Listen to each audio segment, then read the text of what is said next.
Alors, justement, sur la diplomatie, El Hadj Kassé, si on estime, pour reprendre l'autre, que la mosquée a été remise au milieu du village avec l'arrivée de Macky Sall au pouvoir pour parler de la politique étrangère du Sénégal, qu'est-ce qui explique alors cette défenestration d'Alioune Badara Cissé du ministère des Affaires étrangères? Je n'aime pas tellement utiliser ce jargon-là.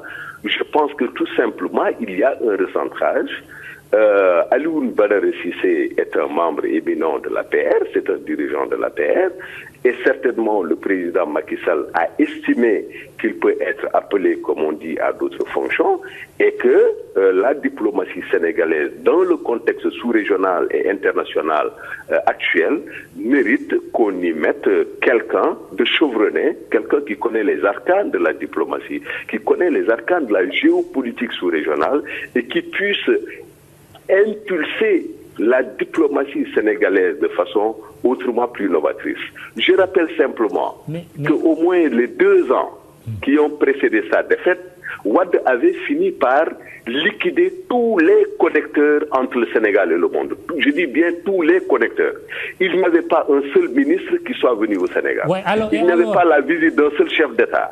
Ouais. Et alors, donc, il est important aujourd'hui de recréer ces connexions-là, mais pour que la voix du Sénégal, comme d'habitude, comme de tradition, soit beaucoup plus présente dans l'espace mondial. Oui, puisque vous parlez de connecteurs et El Hadj Kassé, dans le même mouvement, en faisant partir du gouvernement son ministre de l'Intérieur et fidèle compagnon Mbaye Ndiaye, son ministre des Affaires étrangères et fidèle compagnon Alioune Badara Cissé, le chef de l'État n'est-il pas en train de scier la branche sur laquelle il est assis?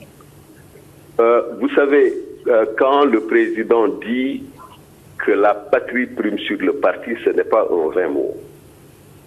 Cela traduit une conception de la politique qui veut qu'on parte de la nécessité de privilégier, de faire primer les intérêts du Sénégal au-delà des intérêts de clan.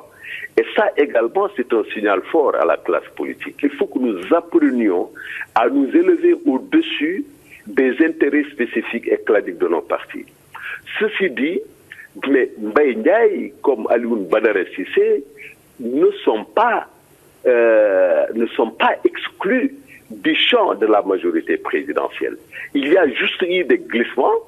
Et il est évident que, comme je disais tout à l'heure, l'expression appelée à d'autres fonctions est une expression opératoire et que c'est absolument sûr que l'un comme l'autre vont servir là où le président pense qu'ils vont mieux opérer que là où ils étaient. Donc il n'y a là rien de scandaleux.